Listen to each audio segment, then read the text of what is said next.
Hello dear friend, welcome to my classes sunrise target plus 2.0। आज हम आप लोग को पाउली और हुंड का नियम बताएंगे, जो कि आप लोग को हम कल क्वांटम संख्या के बारे में बता दिए थे। क्वांटम संख्या जो कि 4 प्रकार की होती हैं, 4 types of quantum number. First है प्रिंसिपल क्वांटम नंबर, मुख्य क्वांटम संख्या। सेकंड है एजीमुथल क्वांटम संख्या, जिसे कहते हैं द्विगांशीय क्वांटम संख्या। थर्ड है मैग्नेटिक क्वांटम संख्या क्वांटम नंबर, जिसे कहते हैं क्या, चुंबकीय क्वांटम संख्या। और फोर्थ स्पिन क्वांटम संख्या क्वांटम नंबर अर्थात चक्कर क्वांटम संख्या। कल आप लोग को इन 4 क्वांटम संख्याओं के बारे में फुल डिटेल बता दिए थे। आज हम आप लोग को हुंड का नियम पहले बता रहे हैं, उसके बाद पाउली का अपवर्जन नियम बताएंगे। हुंड के नियमानुसार हुंड का नियम ये कहता है, किसी परमाणु के किसी उपकोष में कोई इलेक्ट्रॉन तब तक युग्मित नहीं होंगे, किसी भी परमाणु के किसी उपकोष में या किसी उपकोष के कक्षक में कोई इलेक्ट्रॉन तब तक युग्मित नहीं होंगे जब तक कि उस कक्षक में के प्रत्येक ऑर्बिट में एक एक इलेक्ट्रॉन न हो जाए। क्या, देखिए, उनके नियम अनुसार किसी कक्षक में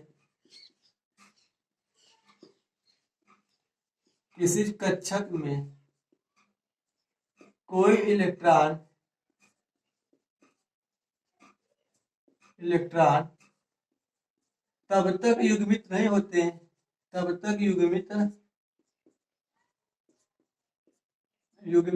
होते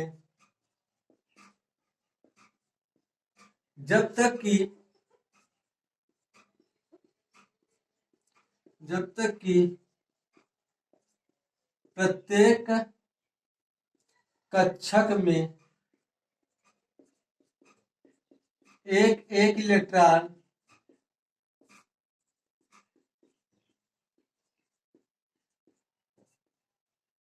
न हो जाए। ठीक, किसी कक्षक में कोई इलेक्ट्रॉन तब तक युग्मित नहीं होता है जब तक कि उसके प्रत्येक कक्षक में एक एक इलेक्ट्रॉन न हो जाए। हुंड का नियम कहता है, इन एनी एटम,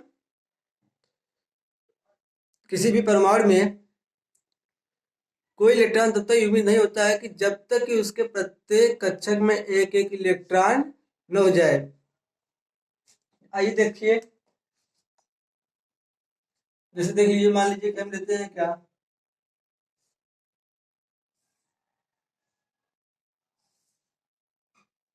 एक एग्जाम्पल लेते हैं। मान लीजिए हम पी ब्लॉक का ही एग्जाम्पल लेते हैं, ये पी ब्लॉक का, ठीक है। एक और इसका बनाते हैं चित्र, ठीक। ये अब ये कह रहा है कि किसी परमाणु में किसी भी कक्षक में कोई इलेक्ट्रॉन तब तक युग्मित नहीं होते हैं जब तक कि उनके प्रत्येक कक्षक में एक एक इलेक्ट्रॉन न हो जाए। ऐसे ऐसे ऐसे मतलब पहले एक एक इलेक्ट्रॉन हो, तब उसके बाद पुनः इसे दें। इस प्रकार ये कह रहा है, न कि ऐसे कि पहले एक दो इसे दे दिए, अब फिर इसे दे, फिर इसे दिए, फिर मान लो इसे दे दिए, इसे यहाँ एक ही दिए या यहाँ दिए, नहीं, ऐसा नहीं। पहले हमारे पास इतना इलेक्ट्रॉन है, जहां तक हो सके वहां तक दें। यदि हमारे पास 2 इलेक्ट्रॉन तो इसे एक एक दे देंगे। 3 है तो इसे इसे इसे इसे P X P Y P Z तीनों दे देंगे, ठीक है। यही हुंड का नियम है। हुंड के नियम के अनुसार ही हम स्थायी तत्वों के बारे में वर्णन करते हैं, स्थायित्व का गणना कर सकते हैं, जान सकते हैं अच्छे से। जैसे देखिए, हुंड के नियम के अनुसार ही स्थायित्व के बारे में जाना जा सकता है कि कोई तत्व कितना स्थायी है या उसका स्टकपुर है या नहीं है, इस नियम अनुसार जाना जा सकता है। जैसे देखिए, मान लीजिए कि कोई इलेक्ट्रॉन अपना त्यागता है, तो हमेशा इलेक्ट्रॉन कोई भी परमाणु अपने बाह्य कक्षक या बाह्य कोश या इलेक्ट्रॉन को नहीं त्यागता है। जो सबसे बाहरी उसका इलेक्ट्रॉन होता है वही अपना वो पहले त्यागता है, उसके बाद उसके अंदर का। जैसे देखिए, अब इस नियम के अनुसार ये जाना जा सकता है,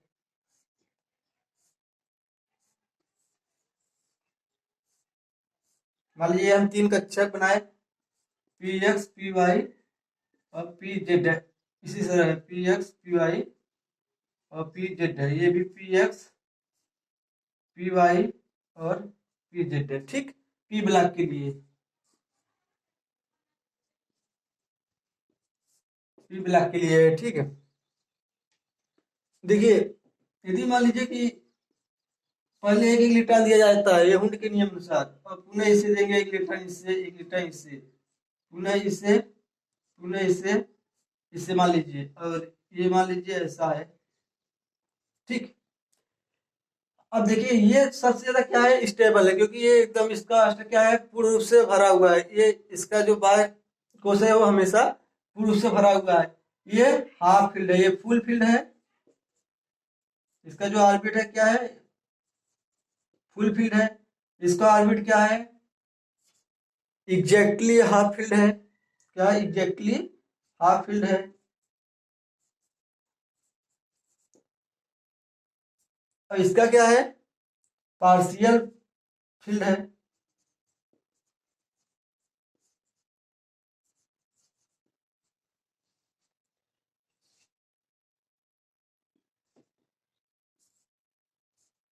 ठीक है, देखिए जब पूरा पूर्ण रूप से भरा होता है तब तो वो सबसे ज्यादा अस्थायी होता है। उसके बाद वो हाफ यदि भरा हो तो उससे कम वो होता है, या फिर अधिकांश जो आंशिक रूप से भरे होते हैं वो सबसे कम अस्थायी होते हैं।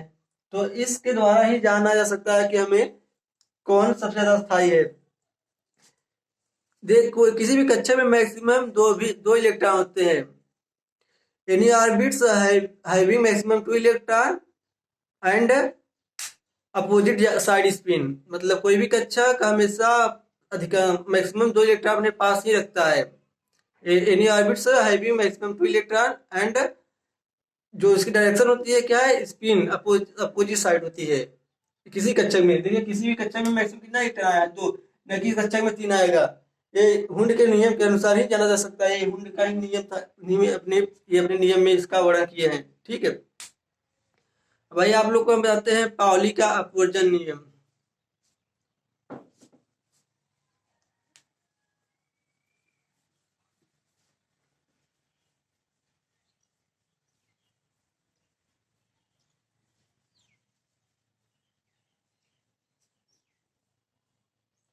Pauli exclusion principle.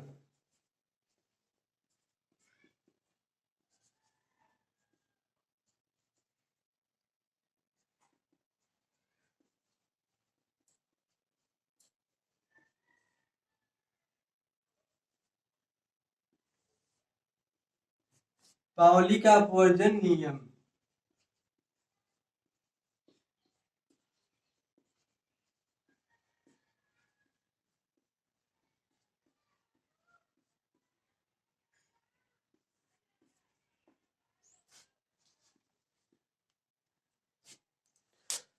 पाउली का जो अपवर्जन नियम है, पाउली का अपवर्जन नियम यह बताता है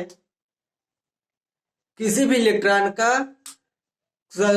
सभी चारों क्वांटम संख्याएं समान नहीं हो सकते हैं। किसी भी परमाणु के किन्हीं दो इलेक्ट्रॉनों के चारों क्वांटम संख्याएं समान नहीं हो सकते हैं। In any atom have can not same set for quantum number.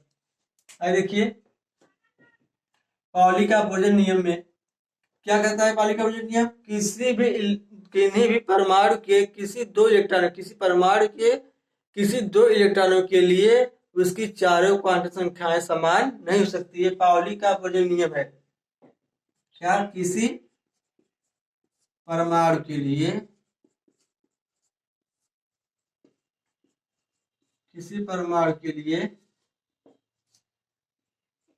किसी दो इलेक्ट्रॉनों की किसी दो इलेक्ट्रॉनों की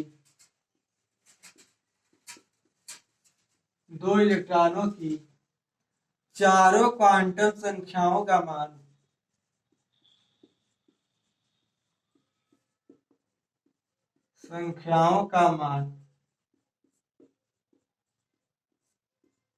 समान नहीं हो सकता।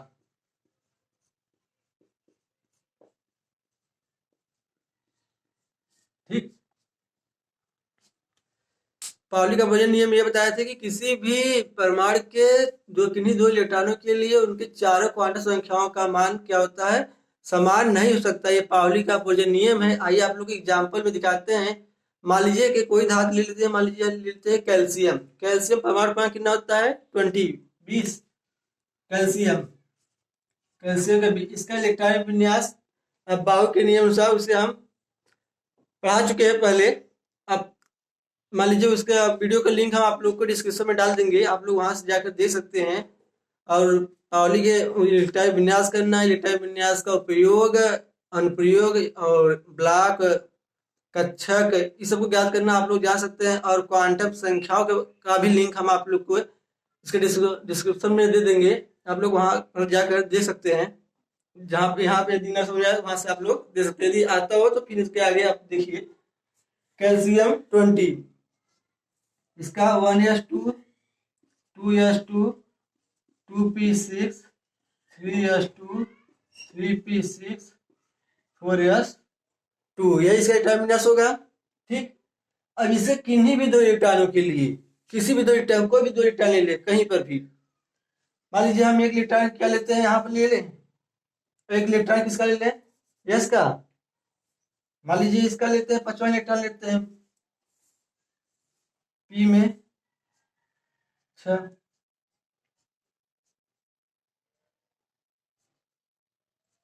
या कैल्शियम 20 के कह दें ऐसे, 15वां इलेक्ट्रॉन, 2 2 4 6 10, 15वां और 9वां,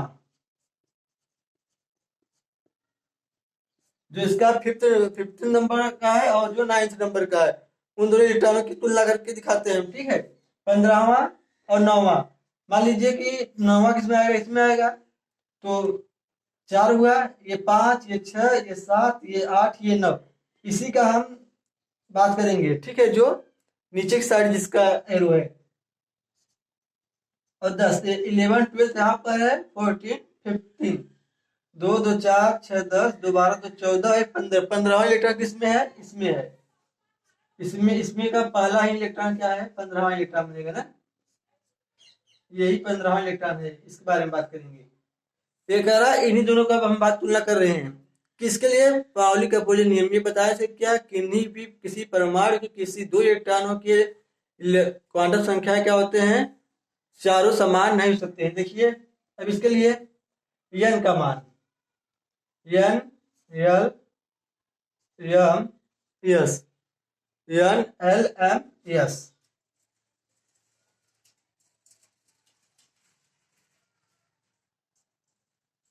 यही से देखिएगा। इससे भी n l m s, ये इसके लिए बना रहे हैं, इसके लिए ये 15वां के लिए बना रहे हैं, ये 9वां के लिए। ठीक है, देखिए अब इसके लिए n का मान कितना था, n का मान कितना है, 2। n का मान कितना आया यहाँ पर, 2। अच्छा, ये l किस पर निर्भर के उपकोष को दर्शाता है, जो कि पहले बता चुके हैं, क्वांटम संख्या यहाँ बताएं। तो l p है, p के लिए l का मान कितना होता है, p के लिए l का मान कितना होता है, 1। p के लिए l का मान 1। अब p के लिए l का मान 1, तो m का मान कहाँ से होता है, इसे पहली वीडियो में बताए हैं, +l से -l तक। तो कहाँ तक हो जाएगा, +1 0 और -1, 3 कक्षक बनता भी है p में। ये कक्षक के आकार को दर्शाता है m। और पिन s इसकी दिशा की साइड है, नीचे साइड है, नीचे -12, ऊपर रहेगा तो +12 से दर्शाएंगे, तो -12। इसकी चारों क्वांटम संख्या का मान यहाँ निकाल दिए। अब जैसे इसका भी करते हैं, इसके लिए n का मान कितना है, n का मान 4, n का मान 4 आ गया। l का मान निकालेंगे तो यस उपकोष, यस के उपकोष लिए l का मान कितना होता है, 0 0 हो गया।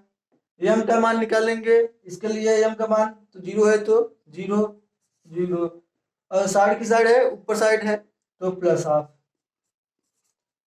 तो इनमें क्या हुआ, इनमें चारों का चारों भिन्न है, क्या, चारों का चारों अलग है।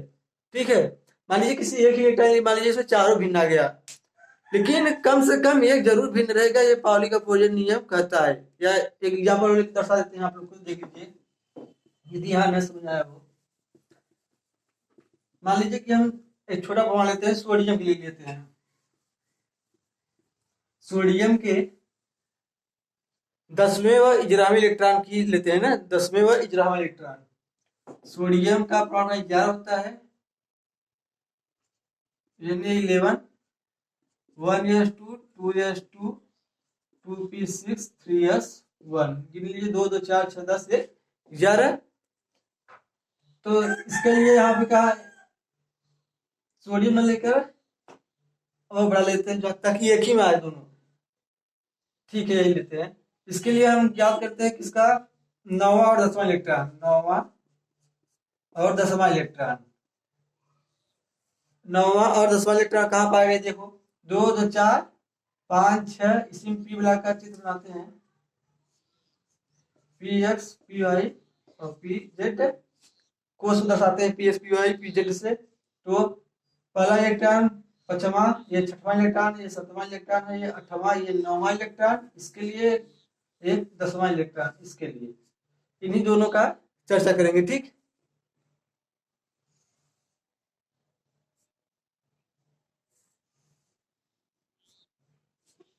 देखिए अब इसके लिए देखिए, इसके लिए n का मान क्या हुआ 2, और l का मान क्या हुआ, p के लिए होता है 1, m का +हाफ 0 -हाफ, s का क्या हुआ हमारा, इसका मान -हाफ, और इसके लिए क्या हुआ, n का मान 2, l का मान कितना हो जाएगा इसके लिए 1, इसके लिए +हाफ 0 और -हाफ, और s के लिए क्या हो जाएगा +हाफ। कौन कौन से इलेक्ट्रॉन लिए थे, ठीक। देखिए इसमें क्या है, ये चारों क्या है, समान है, लेकिन जो इसका पी वाई और पी जेड है क्या है, कक्षक ऑर्बिट अलग अलग दर्शाता है। मतलब ये इसमें जो इलेक्ट्रॉन है, इसके किसके लिए था, ये मान लीजिए क्या होगा, पहला कक्षक, दूसरा तीसरा, एक 0 के लिए था, एक -1 के लिए इसमें था।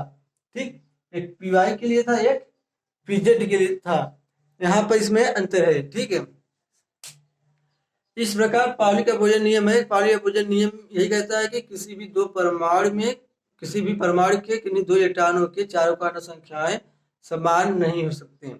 ठीक है, कभी भी समान नहीं होते। आई होप आप लोग को ये वीडियो अच्छे समझ में आया होगा।